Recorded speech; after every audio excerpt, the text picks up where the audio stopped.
So I can tell there's a lot of people comment in the comment section that don't like my opinion, and that's okay. I'm used to people not liking my opinion. We're I simulcasting will, this on the Michigan channel, so there's a lot of that Michigan might be people why. chiming in.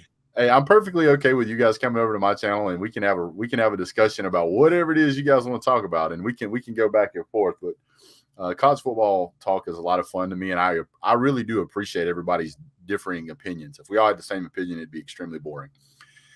Georgia made Alabama look good. Yes and no. Bama helped itself tremendously, and Georgia did a great job of helping them do it. The pick six for a touchdown hurt us. Absolutely, that would hurt any team. Georgia also had a pass for a touchdown to Brock Bowers that got knocked away or dropped. That most of the time we make that pass. That would have made it a little bit closer. And you're right, Bennett did miss that. Interception in the red zone killed a drive for us. That's true too. When you say the defense had 7 busts, at least 7, and they were bad. They were extremely bad. They were so bad that people were messaging me during the game asking if we were throwing the game for some reason. Um, you can't play like that against anybody. I go back a few years ago, and I look at whenever Georgia played South Carolina, and we lost. I think we turned the ball over 4 times. And this was a South Carolina team. We should have been able to just hand the ball off every single down and win that game. But sometimes you lose games you should win, and sometimes you win games you should lose.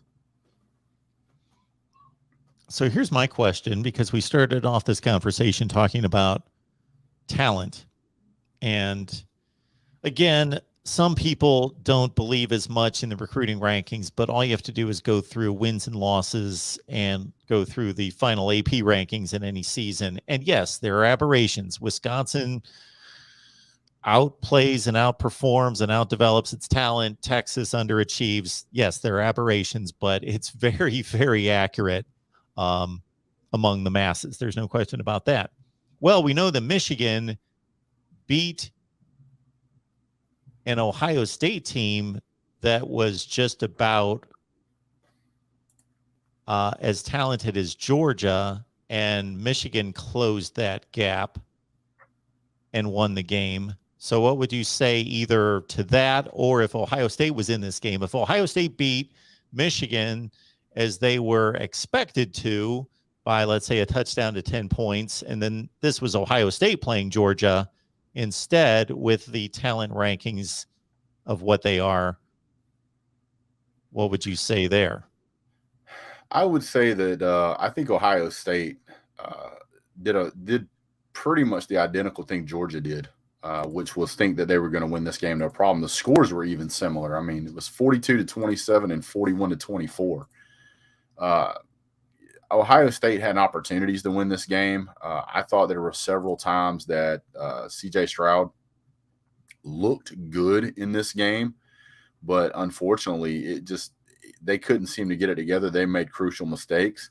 The I think the biggest problem here, just my opinion, I think that I think Ohio State struggled way more with stopping the run than what they thought they were going to. They really thought they were going to be able to stop the rush, but Michigan ran for almost 300 yards, and anytime you have a team who's running for 300 yards, that's really really bad, especially whenever you can't run and you only end up at about 2 yards a carry. Uh, to me, there was the passing aspect was certainly there. He threw for almost 400 yards, but it was Michigan being able to stop the run that really stifled Ohio State, in my opinion. Now, why do I think Ohio State lost this game to Michigan? I think Michigan outcoached them.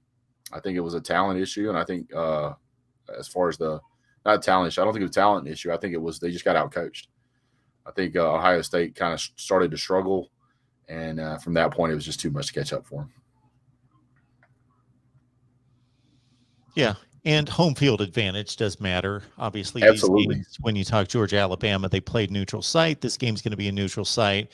And Michigan not taking anything away from a tremendous advantage or a tremendous game and slaying the dragon and getting over the hump. And that was just a huge game for them. But they did have a huge home field advantage. I will, for the Michigan fans that are out there, it's probably your first time ever watching me. I try to be as analytical as possible, but I try to give you guys information that you may not necessarily have. A lot of teams travel well. Their fan base travels well. I have never seen a fan base that travels as well as Georgia. I'm going to let you guys know right now. I have never seen a fan base, and that's not me being a homer. That's me watching college football and looking in the stands whenever Georgia went to play Notre Dame, and almost 80% of that stadium was Georgia fans.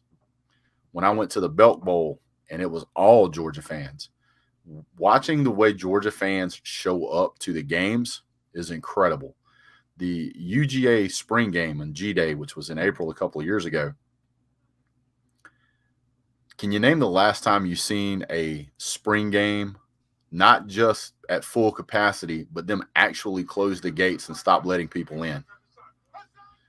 It's incredible to see how well these fans travel. So I would not be surprised if Georgia has a home field advantage to a point in Miami. It's closer for Georgia fans. A lot of Georgia fans already in Florida, and Georgia fans travel extremely well anyway. I have lots of friends that had already bought tickets to both, or airline tickets to both venues, until we find out which one, and then they sold the other ones. So I wouldn't be surprised, guys. Barney Young Jr.'s got your back there, Brett. Georgia's defense had one bad quarter all year, and now folks are saying we aren't good anymore. LOL. Don't doubt the defense. Hey, I'm completely okay with every Michigan fan telling me that I am out of my mind, that you guys are going to dominate and crush us, and we're not even going to get past the 50-yard line. Those are all things I love to hear. I absolutely love to hear that stuff, and that's the way I want people to show up to the game. I think it's going to be a good game. I think it's likely to be a one-score game, but I do think in the end Georgia walks away with the victory. Uncle Rico. Uncle Rico's here all the time. He should know better than that. I tell it like it is. I'm always respectful of everybody that comes on here, but if I agree with him, I'm of course going to say, I agree with you, and I'm going to continue the conversation. But if I don't agree, I'm going to say, wait a minute, just like did it a couple times in this conversation with Brett. If I've got a different viewpoint, come on, Uncle Rico, you know better than that. Georgia's not an invincible team, obviously. But again, I keep going back to the consistency of the teams we played, regardless of what you think the strength of schedule is. There are teams out there with terrible strength of schedules, and they can't shut 3 teams out in the season. They can't hold 5 teams to under 6 points. They can't hold 8 teams to under 8 points. So when you look at that, you have to say, there is something serious about this defense. And after I think especially in college football, the moment we see something that doesn't go around the way we expect it to, then we just automatically, this team's been exposed. They're really a terrible team, and that's traditionally not the case. A team may have a problem, and if they get it fixed, it can be pretty tough to beat them again. If you look throughout the seasons and you look back, especially at national championship teams, there's very few national championship teams out there that have an undefeated season. That's why it's so incredible. What usually ends up happening is at some course during the season, this team will lose a game, and it galvanizes them. And the question is when do they have that loss, and how does it affect the team? I think getting punched in the mouth by Alabama in the SEC championship game is exactly what Georgia needed. And that being the case, I think it galvanized the team. And I would, from a trash talking standpoint, not just from a college football analytical standpoint, I would not want to be the team that played Georgia after a loss. I really wouldn't. Just like I wouldn't want to be a team that played Michigan after a loss, or I wouldn't want to be a team that played Alabama after a loss. Mississippi State lost to Alabama the following week after the Texas A&M game, 49-9. I mean, it's just not one of those things that you want to see. You don't want to see a team normally after they lose a game.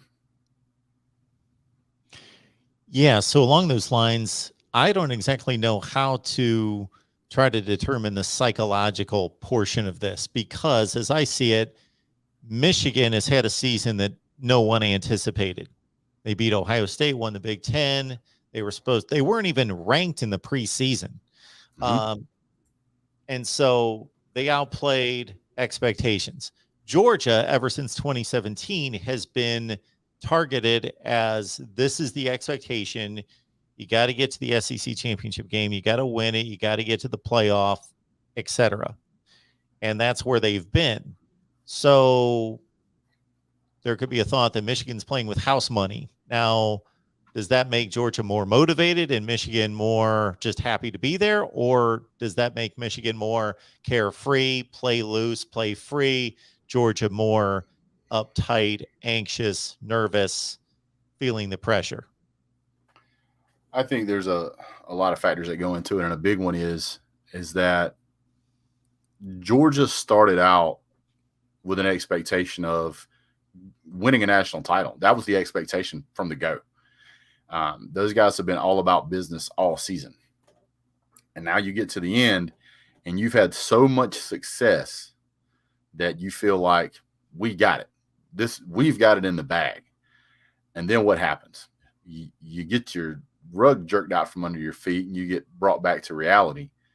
And you will see, and I don't expect anybody to do this other than diehard fans, but those of us that pay attention to the press reports at practices, those that listen to what's really going on inside the program, the ones that follow these players on Twitter, you'll find out exactly what the team's mentality is. This Georgia team is serious now. You don't hear any trash talk coming out of Georgia. You don't hear any of that stuff. Michigan has a player who's out there saying that nothing's going to stop him. To me, that's an indication that you're not showing that you've been here before. You're showing that you haven't been here before. You never give another team poster board material because all the coaches are going to point at it and they're going to fire it up, and all of a sudden you may be the best player on the team, but now you're a target, and you made yourself a target. And to me, that's going to be interesting. It takes me back to the first year that Missouri joined the SEC. First game they ever played in the SEC was against Georgia. And they asked one of the Missouri wide receivers what he thought about Georgia. And he said, "We're not worried about them. They play old man football." Halfway through the third quarter, I was at that game in Missouri. Halfway through the third quarter, their fans got up and left. And as they were leaving, all the way at the other end zone, down the field from where I was at, they had aluminum bleachers. And you could hear the Georgia fans down there chanting, "Old man football." This is back when Aaron Murray was playing. And it just reminded me that you don't ever want to give another team poster board material. You just don't want to do it.